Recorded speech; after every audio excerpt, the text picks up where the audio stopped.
Hi, I'm Eliza, and if anyone had told me that my own sister would one day treat me like an unwanted guest at her wedding, after everything I've done for her, I would have laughed in disbelief. But here we are. It started 3 months before the wedding. I received a cream-colored envelope in the mail, not handed personally, not even with a phone call beforehand. It was almost like a formality, a courtesy invitation, as my mother called it when I asked why no one had even told me in person. You know how Amanda is, Mom said, brushing it off while adjusting the centerpiece on her dining table. She's just stressed. Weddings bring out the worst in people. I should have taken that as a warning, but instead I took a deep breath and tried to be supportive. I've always been the one who showed up, even when they didn't. Amanda's 2 years younger than me, and growing up, she was the golden child. Perfect grades, cheer captain, the one who got the loudest applause at recitals. I was the one in the background clapping. Still, I was happy for her. I even asked if she needed help with anything. I'd just gotten a small bonus from work, and though I wasn't rich, I thought maybe I could help out with the photographer or the flowers, something meaningful. Amanda didn't respond right away, but the next day I got a message in the family group chat. Eliza, don't worry about trying to help. We've got it covered. Just show up, and please, don't bring your cheap energy. I stared at my phone for a long time. Cheap energy. I wasn't even sure what that meant. Maybe it was because I wasn't a high-flying lawyer like her fiancé. Or maybe it was because I wore off-brand shoes or didn't spend hundreds on makeup. Either way, the message was clear. I was expected to come, sit down, smile, and stay silent. It stung more than I could admit. What Amanda didn't know, what no one knew, was that I'd already helped, quietly, anonymously. 2 weeks earlier, her fiancé, Ethan, had launched a fundraising campaign. Apparently, they were short on covering some venue and catering costs. He posted it online, saying there would be a special thank you for any anonymous donor who could help them bridge the gap. I didn't think twice. I wired $15,000 to cover what they needed. Anonymously, of course. It was my inheritance from Grandma, money I'd been saving for something meaningful. I didn't want recognition. I just wanted my sister to have her perfect day. And yet, days later, I got that message. I never told anyone, not even my best friend. I swallowed the humiliation and told myself maybe Amanda was just overwhelmed, but the hurt didn't go away. The days leading up to the wedding felt heavier with each step. I debated whether I should even go. My mom begged me not to cause drama. My dad gave me that tired look that always meant, please don't make this about you. So I showed up, wearing a dress I borrowed, sitting alone in the back row. I watched the people who'd never sacrificed for Amanda toast her. I saw my name missing from the wedding program. I even overheard someone whisper, "Isn't that the weird older sister?" as I quietly passed them. I didn't cry. Not then, I just waited. Because I knew something they didn't. They were about to thank their mystery donor, and my name was already printed on the check. Amanda and I grew up under the same roof, but in two different worlds. She was the shining light, and I was the shadow trailing behind. People used to joke that our parents had one daughter they bragged about and one they forgot to mention. Amanda had charm, poise, and an Instagram following. I had quiet achievements. Nothing flashy, just promotions that no one asked about, and stability that never made headlines. When Amanda got engaged to Ethan, it was like the whole family caught a second wind. Suddenly, everything was about the power couple. My mom changed her profile picture to Amanda's engagement shoot. My dad cried during Ethan's proposal speech. Meanwhile, I sat there sipping my wine, invisible again. I never hated Amanda for it. I just learned how to fade. But fading didn't mean I stopped caring. I remembered the time she came to me crying after her first heartbreak. I remembered sneaking out to bring her medicine when she got food poisoning at college. I remembered lending her money to fix her car when she got her first job. None of those moments made it into her wedding slideshow. Instead, the slideshow opened with baby photos of Amanda, photoshopped to look like an angel floating through life, always center stage, always adored. They played it right before the reception dinner. Everyone clapped. I didn't. I just sat there, my name still a secret, my presence a joke. Then came the seating chart moment. I walked toward the ballroom entrance, hoping maybe someone had realized how coldly I'd been treated. There was a glossy black poster board with delicate calligraphy showing each table. I scanned the list, not seeing my name at first. I looked again. There it was, table 17, all the way in the back. I made my way over, weaving through laughter and clinking glasses, until I reached it, wedged between the DJ booth and a stack of unused folding chairs. The leftovers table. That's what someone at table 4 called it when I sat down. "You're with the extras," he laughed. Amanda had sat me with a cousin who barely remembered my name, a +1 who was already drunk, and the wedding planner's assistant. It was strategic, deliberate. She didn't want me in the photos. She didn't want me too close to the spotlight. She wanted me tucked away where no one would ask, "Who's that?" I smiled politely, but inside I was screaming. Not because I wanted recognition, but because I'd given her everything, and she didn't even think I deserved a decent seat. Ethan walked by once. He nodded at me. There was kindness in his eyes, confusion maybe. He always treated me with a quiet respect. I wondered if he ever asked Amanda why her own sister was sitting so far back, or if he knew what I'd done for them. The check had gone through their wedding fund account, labeled clearly under my legal name. Amanda had probably seen it. Maybe she assumed it was someone else. Maybe she didn't care.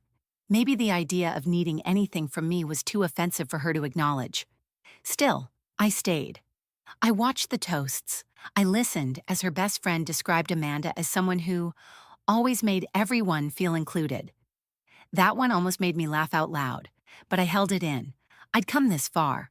I needed to stay seated a little longer, because in just a few minutes, they were going to raise their glasses and thank the person who made their dream wedding happen. They were going to read the name printed on the check for the venue, the one that paid for the champagne and chandeliers and overpriced violinist, and the name on that check wasn't Amanda's. It wasn't Ethan's. It was mine, Eliza Hart, the sister in the back row. And when that truth landed, it was going to hit harder than any toast, any speech, or any slideshow ever could. I didn't know what I expected when they announced the mystery donor. Maybe a few gasps, maybe awkward glances, but I wasn't prepared for what actually happened. The moment came just after the father-daughter dance. Amanda twirled on the floor in her custom gown, laughing like she had the whole world in her arms. My dad looked proud. My mom wiped a tear. The cameras captured every second. And then the DJ's voice crackled over the mic. Before we served dessert, the bride and groom wanted to take a moment to thank someone very special. The ballroom quieted. Amanda was glowing, standing beside Ethan with her hand wrapped around his. Someone who, without their help, none of this would have been possible. The DJ continued. Their donation covered the venue, catering, and all the extras that made this wedding what it is. I watched Amanda. She was smiling until the DJ added, "And today they've chosen to reveal themselves." Ethan frowned slightly, leaning in toward Amanda. She looked confused, even tense. I could tell she wasn't expecting this. Maybe she thought the donor would remain anonymous forever. Maybe she hoped they would. The DJ cleared his throat. The check was signed by Eliza Hart. It echoed like thunder in the silent room. Amanda froze. For a second, I wondered if she would deny it, play it off, pretend it was a coincidence. But then Ethan turned to her, and I watched the smile vanish from his face. He didn't say anything, not at first. He just looked at her. I felt hundreds of eyes turn toward me, from every corner of the ballroom. Whispers started. Someone from table 5 gasped. Another guest turned to their date and muttered, "Wait, isn't that her sister?" My mother looked like she'd seen a ghost, but I didn't move. I sat perfectly still at the leftovers table, chin up, eyes locked on the couple in the center of it all. Amanda didn't move either. Her mouth opened slightly. She glanced at Ethan again, but he had already taken a step back. One step, and that one step cracked the air open. "I told you she didn't need to contribute," Amanda said quickly, too loudly. She insisted. "I didn't even want—" "You told me you had everything covered," Ethan interrupted, his voice calm but cold. "You said the venue was your parents' gift." She blinked. It basically was. I mean, Eliza's money came from Grandma. That's family money." Ethan stared at her like he didn't recognize the person in front of him. "You called her cheap, Amanda," he said, the words landing like knives. "I saw the message, the group chat. You told your own sister not to bring her cheap energy, and she paid for your dream day." Amanda's eyes darted around the room. People were watching. Phones were recording. Someone near the cake table muttered, "This is wild." "Ethan, please." He shook his head, and then he walked away. He didn't yell. He didn't curse. He just turned, loosened his tie, and walked out through the ballroom doors. Amanda stood frozen. I could tell she wanted to run after him, but she didn't. Not with that many eyes on her. She just stood there, a bride in white lace, holding the air where his hand used to be. The music stopped. No one clapped. No one said a word. And I sat in the back, finally feeling seen. Not out of revenge, not out of malice, but because, for once, the truth had spoken louder than her performance, and I didn't have to say a single word. For the first time in my life, Amanda didn't have a spotlight to hide behind. She just stood there, stranded in the center of the ballroom, surrounded by floral arches and confused whispers. Her carefully choreographed day, perfect down to the last petal, was unraveling in real time, and no one rushed to fix it. The silence was suffocating. Then, like vultures circling fresh news, the guests started moving. Someone from Ethan's side quickly followed him out. A cousin looked down at her phone, murmured something about needing to check on her kids, and vanished. Even the photographer hesitated before lowering his camera. I stayed seated, not because I wanted to gloat, but because I wanted to remember what it felt like when truth finally cracked the polished veneer my sister had spent years perfecting. My mom stood up, red-faced, and stormed toward me. She crouched by my chair, gripping the edge of the table with trembling fingers. "What have you done, Eliza?" she hissed. "You couldn't just stay quiet for one day?" I looked her straight in the eye. "I was quiet," I said. "You all just never noticed." She opened her mouth, then closed it again. For a split second, the mask slipped, and I saw something that looked a lot like guilt, but it vanished as quickly as it appeared. Patricia Hart didn't do apologies. Amanda's friends gathered around her, whispering furiously. One of them glanced in my direction like I was some stranger who crashed the party just to sabotage it. None of them knew what I had given up, what I had endured. None of them knew that I'd sat at Amanda's hospital bedside when she had her appendix out, skipping my finals to be there, or that I'd worked double shifts to help pay her tuition when our parents' bank account ran dry. They only knew the story Amanda had painted. Me as the embarrassing older sister who couldn't quite keep up, who didn't wear the right labels or say the right things. But tonight, her story had a plot twist. I stood up slowly, not dramatically, just enough to steady myself. People parted as I walked, like I was radioactive. Amanda didn't look at me. Her eyes were darting across the room like she was trying to undo time itself, but there was nothing left to fix. I didn't stop by her table. I didn't offer comfort. I had done that my whole life, and it was never enough. I made my way to the exit. Just before I reached the door, Ethan's mother intercepted me. She was a petite woman with sharp eyes, the kind who always watched more than she spoke. She touched my arm gently. "Eliza," she said softly, "I didn't know." "About the donation." I nodded. "I didn't want anyone to." She gave me a long, quiet look, then whispered, "You didn't ruin anything tonight. You just pulled the curtain back. Some of us needed to see what was really behind it." I didn't cry. I just nodded again and walked out. Outside, the night was cool, almost unnaturally quiet compared to the chaos inside. I sat on the stone steps outside the venue, taking deep breaths. The sky was clear, and I could hear laughter from a nearby parking lot, guests trying to act like the night wasn't cracking apart. I don't know how long I sat there before I heard footsteps behind me. I expected my mom, maybe a cousin. But it was Ethan. He didn't say anything at first. Just sat beside me on the step, loosening his collar. "I didn't know," he said eventually, voice raw. "I didn't know how badly she treated you. I thought she just had a complicated relationship with you. I didn't know she was cruel." I didn't respond. He looked at me. "I wouldn't have let her treat you like that if I'd known," he said quietly. "And I sure as hell wouldn't have let her take your money." I looked at him, not bitter, not vengeful. "I didn't do it for her," I said. "I did it for the girl I used to know, the one who still believed family meant something." He didn't say anything after that. We just sat there, Two people stunned by the weight of what had been lost and what had finally been revealed. I didn't sleep that night. I laid in bed, staring at the ceiling, the silence of my apartment louder than any ballroom.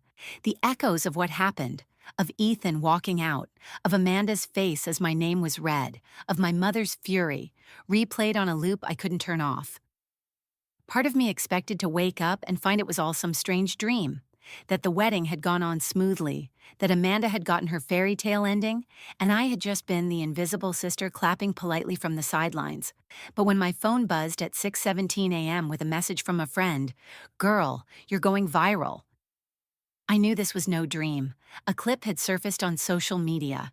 Just a shaky video from someone at table 5, capturing the exact moment the DJ said my name and Ethan stepped away. It wasn't high quality, but the audio was clear enough. The check was signed by Eliza Hart. The video had over 12,000 views by the time I saw it. By noon, it passed 100,000. The comments were brutal. Sister paid for the whole wedding and got treated like trash? Amanda's canceled. Bridezilla energy. You don't bite the hand that funds your fantasy. Eliza's a class act. Imagine sitting in the back after dropping $15,000? I didn't share the video. I didn't comment. But I read every word. Because for once, the world wasn't gaslighting me into believing I was overreacting.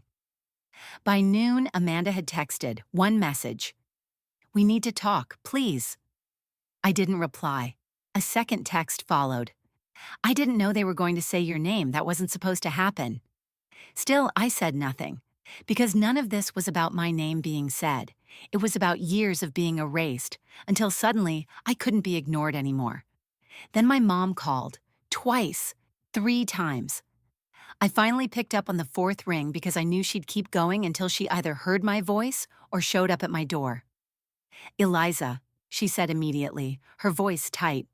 "You humiliated your sister." I laughed, actually laughed. "I humiliated her?" I said. "You mean when I paid for her wedding in silence? Or when I sat alone while she made sure I was excluded from everything?" "You knew what that money would mean," she snapped. "You set a trap. You planned this." My throat went dry, but I held my voice steady. "I planned to support my sister. I planned to help her have the wedding she wanted. I didn't plan for her to publicly degrade me." Mom didn't answer, so I added, "Tell me something, Mom. If I hadn't given that money, if I hadn't stepped up, would Amanda have even had her big day?" Still, silence. And then finally a whisper. "She was scared you'd make it about you." There it was, the lie they always told me, that speaking up, setting boundaries, even existing too loudly made me selfish. But I wasn't loud. I didn't scream or cry or demand the mic. I sat quietly in the back row, and when my name was read, it wasn't a cry for attention. It was a revelation. "I'm done," I said simply, "with being the villain in Amanda's fairy tale." I hung up before she could answer. I spent the rest of the day cleaning, not because my place was dirty, but because it helped. Scrubbing the counters, folding laundry, reclaiming space, reclaiming myself. I deleted the wedding group chat from my phone, unfollowed the photographer, archived the RSVP email. By sunset, I felt lighter. Amanda hadn't called, Ethan hadn't texted, but someone else did. My Aunt Ruth, who had been at the wedding, sent me a voice message. "Eliza, I'm sorry, I never knew. You were so quiet all these years, and now I feel ashamed. I should have seen what was happening. Just know some of us see you now." And that was more than I ever expected. It turns out, the quiet girl in the back row didn't need to raise her voice. She just needed to stop shrinking herself to fit someone else's stage. 3 days passed before I heard from Amanda again. This time, it wasn't a text. It was her, standing outside my apartment door. I'd just gotten home from work, still holding my keys, when I saw her through the peephole. No makeup, hoodie drawn tight around her face like she wanted to disappear. The same woman who wore designer gowns to brunch now looked like she hadn't slept in days. I opened the door slowly. She didn't say hi, didn't smile. I just need 5 minutes," she said. I stepped aside. She walked in like a stranger, eyes flicking over my bookshelves and thrift store furniture like it was the first time she'd ever really looked at my life. I didn't offer her tea. I didn't sit. "I messed up," she said. "I know that. And I'm not asking for forgiveness. I need you to hear me." I crossed my arms. She took a breath. "Do you remember when we were kids and you won that art contest, and Mom said it was just a nice little hobby? And then I came home with a cheer trophy and she told the whole neighborhood?" I blinked, caught off guard. "You always acted like it didn't bother you," Amanda went on. "Like you didn't care being second, but I knew. I saw it and I hated it. Because deep down, I knew you were better than me, smarter, more grounded, and Mom only ever saw me." My heart tightened, but I didn't let my guard drop. "So, you punished me for it?" I asked, voice low. Amanda shook her head. "No, I tried to keep earning their love. I tried to be what they wanted. I made you smaller so I could stay big." She wiped her face with her sleeve. "By the time Ethan and I got engaged, I was terrified. Everyone expected the perfect wedding, and I couldn't afford it. I maxed 2 credit cards trying. When your check came through anonymously, I cried. Not because I was grateful, but because I hated that you were saving me again." She laughed bitterly. "And I couldn't even say thank you. I told myself maybe it wasn't you. Maybe it was a mistake. But when I saw your name on that check, I panicked. Because if I admitted it, if I acknowledged that you saved me, I'd have to admit that I never deserved how I treated you." I sat down then, quietly. Amanda followed, her voice trembling. "I kept telling myself, Eliza's fine, she doesn't care, she always forgives. But when you sat in that chair at the back, when Ethan walked out, and when the whole room turned, I realized I built a life where I made sure you were never seen, and then expected you to keep loving me for it." We sat in silence. I don't think she expected me to hug her. I didn't, but I also didn't yell, because for the first time, Amanda wasn't performing. "I can't fix what I did," she whispered.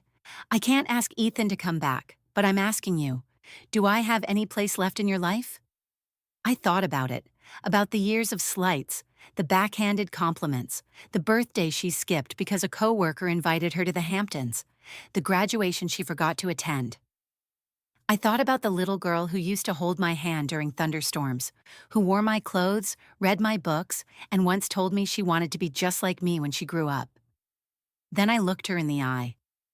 "You don't get to rewrite what happened," I said, "but maybe you get to start a new chapter, if you show up this time." She nodded. "I will." She left quietly without promises or dramatics, and for the first time in years, I felt something settle in me, not closure, but clarity. Amanda had always written me out of her story. Now finally, I was writing myself back in. After Amanda left, I didn't cry. I didn't rage either. I just sat still in the silence of my living room, letting her words echo through the space she once refused to acknowledge. Her visit hadn't healed everything, but it cracked something open. Something I'd buried deep for years under family loyalty and silent endurance. That night, I opened an old journal. The pages were yellowed, the spine frayed. In it, I'd written every slight, every moment I'd swallowed my pride to keep the peace. The birthday when they forgot. The time Mom told her friend I was between jobs when I was managing an entire team. The holidays where Amanda unwrapped expensive gifts and I got a scented candle from the dollar store, if anything at all. Each page was a wound, and yet each sentence was also a survival story. They didn't break me. They ignored me, underestimated me, took from me. But I stayed whole. That next morning, I did something I never imagined. I wrote a post, public, raw, no embellishments. I didn't tag Amanda. I didn't name the wedding. I just told my story. For years, I thought being quiet was the same as being strong. That sitting in the back row with grace made me noble. But silence isn't strength when it's forced, when it's used to keep someone small. I paid for a wedding I was never meant to belong to. I gave out of love and was repaid with distance, dismissal, and humiliation. But now? Now I see the truth. I see me, and I won't sit quietly anymore. I didn't expect much, maybe a few likes from distant acquaintances. But within hours, messages started pouring in. from coworkers, old friends, even strangers. I felt this in my bones. Thank you for saying what so many of us feel but are too afraid to admit. This happened to me, too, with my sister. You're not alone. It was like the universe cracked open, pouring validation into a space that had long gone dry. Then came something unexpected. An email from Ethan. Short. Gentle. Eliza, I've been doing a lot of thinking. I know Amanda's trying to make things right, and I hope she succeeds, for both your sakes. But I also wanted to thank you. You showed me what integrity looks like. You gave without needing attention. You stayed quiet not because you were weak, but because you were protecting something sacred in yourself. I hope you never shrink again. Dean, I stared at the screen for a long time, unsure what to feel. Not because I wanted Ethan, not romantically, not emotionally, but because it meant someone finally understood the depth of what I had endured. Later that week, Amanda posted a story, a photo of her in yoga pants, holding a coffee, hair pulled back, captioned, "Learning, unlearning, apologizing, rebuilding, privately, authentically." I didn't share it, didn't comment, but part of me hoped she meant it. Because healing doesn't come from grand gestures. It comes from showing up consistently when no one's clapping. Meanwhile, I started reclaiming the parts of me I'd shelved for too long. I signed up for a painting class I'd been eyeing for years. I donated to a charity supporting women who'd been emotionally manipulated by their families. I booked a solo trip to Portland, my first real vacation in years, and I updated my contacts, deleted the ones who only reached out when they needed something. Added notes beside the names of people who'd texted after the wedding, not out of gossip, but support. People who said, "I see you now." For the first time, I wasn't living my life in Amanda's orbit. I was building my own, one quiet, powerful, grounded step at a time. And with each step, the version of me who once believed she had to earn love by disappearing, she faded, replaced by someone who didn't need the front row. Because being seen starts with seeing yourself, and I finally had. 6 months passed. The wedding was now just a story people whispered about when they thought I couldn't hear. Amanda and Ethan didn't reconcile. He moved to Denver, accepted a job offer, and disappeared from our family conversations like he'd never been part of them. Amanda, meanwhile, went dark for a while. No brunch photos, no gym selfies, no carefully curated sisterhood captions. It was almost peaceful. Then one evening, just as the spring sun began to dip behind my apartment window, I got a letter. Not a text, not an email, a real letter. Handwritten, folded with care. The envelope had Amanda's handwriting on it, rounded, perfect, annoyingly elegant. I hesitated before opening it. Inside, the letter was 3 pages long. There were apologies, of course, but not the hollow kind I'd grown used to. This one read differently. I was raised to think that silence equaled grace, that women like us should never rock the boat, but what they really taught us was how to betray ourselves and call it love.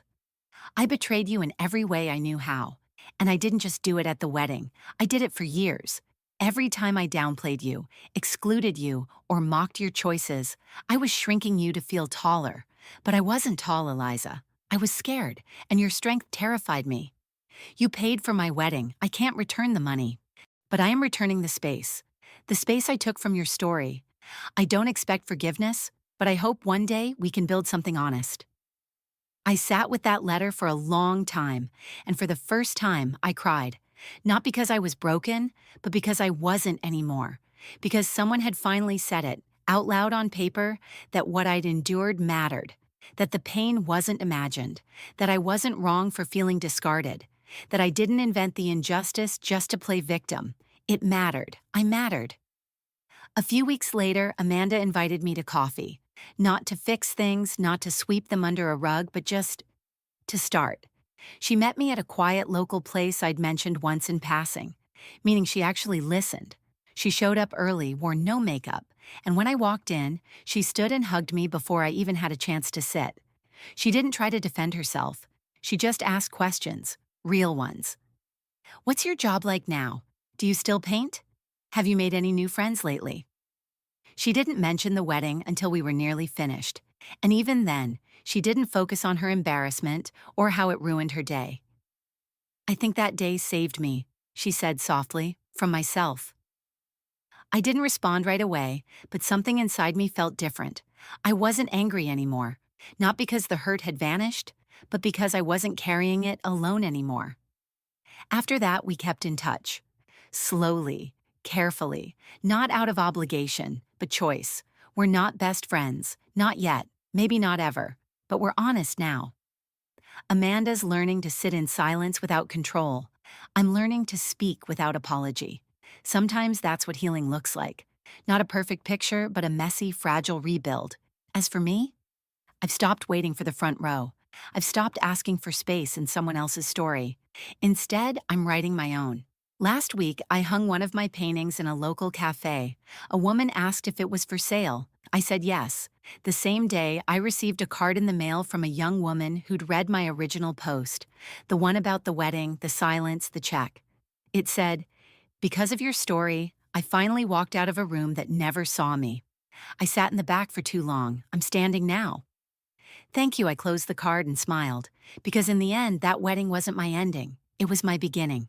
A beginning where I no longer fund my silence. A beginning where I no longer shrink to make others comfortable. A beginning where the woman in the back row finally stood up and never sat down again.